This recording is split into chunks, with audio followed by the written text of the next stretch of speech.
While Paul was waiting for them in Athens, he was greatly distressed to see that the city was full of idols. So he reasoned in the synagogue with both Jews and God-fearing Greeks, as well as in the marketplace day by day with those who happened to be there. A group of Epicurean and Stoic philosophers began to debate with him.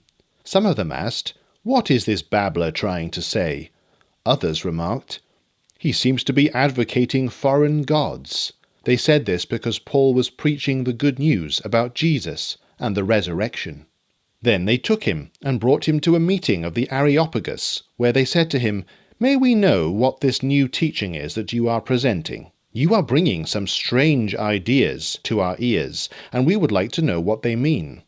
All the Athenian and foreigners who lived there spent their time doing nothing but talking about and listening to the latest ideas. Paul then stood up in the meeting of the Areopagus and said, "People of Athens, I see that in every way you are very religious.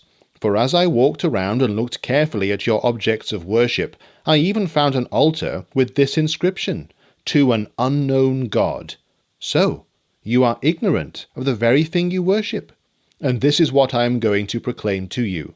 The God who made the world and everything in it is the Lord of heaven and earth, and does not live in temples built by human hands. And he is not served by human hands as if he needed anything. Rather, he himself gives everyone life and breath and everything else. From one man he made all the nations, that they should inhabit the whole earth, and he marked out their appointed times in history and the boundaries of their lands. God did this so that they would seek him, and perhaps reach out for him and find him, though he is not far from any one of us. For in him we live and move and have our being. As some of your own poets have said, we are his offspring. Therefore, since we are God's offspring, we should not think that the divine being is like gold or silver or stone, an image made by human design and skill. In the past, God overlooked such ignorance, but now he commands all people everywhere to repent, for he has set a day when he will judge the world with justice by the man he has appointed. He has given proof of this to everyone by raising him from the dead." When they heard about the resurrection of the dead, some of them sneered, but others said, "We want to hear you again on this subject." At that, Paul left the council. Some of the people became followers of Paul and believed. Among them was Dionysius, a member of the Areopagus, also a woman named Damaris, and a number of others.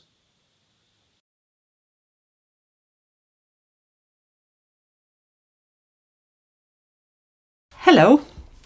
Today we're asking, is education ever neutral? There can't be education without a view of who man is, what his purpose is, what his destiny is. All teachers will have a theory of this, whether or not they can articulate it. They have a set of beliefs through which they make sense of the world.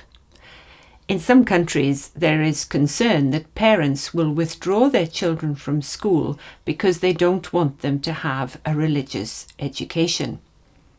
We said earlier that to be human is to be religious. Wherever a parent takes their child, they will find an education based on a belief system. The choice is not between a religious and non-religious education, but which sort of religious education? Which God does the teacher worship and the system promote?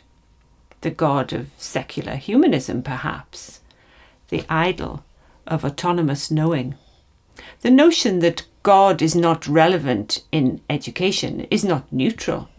It is a strong affirmation of a secular belief system which, when applied to education, forces upon children in secular schools a view of themselves and the world that is atheistic.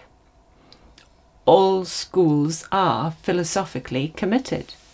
Each teacher will have answers to the 4 worldview questions we looked at earlier. Who am I? Where am I? What's gone wrong? What's the remedy? The answers to these, usually subconscious and rarely articulated, will influence the way that they teach.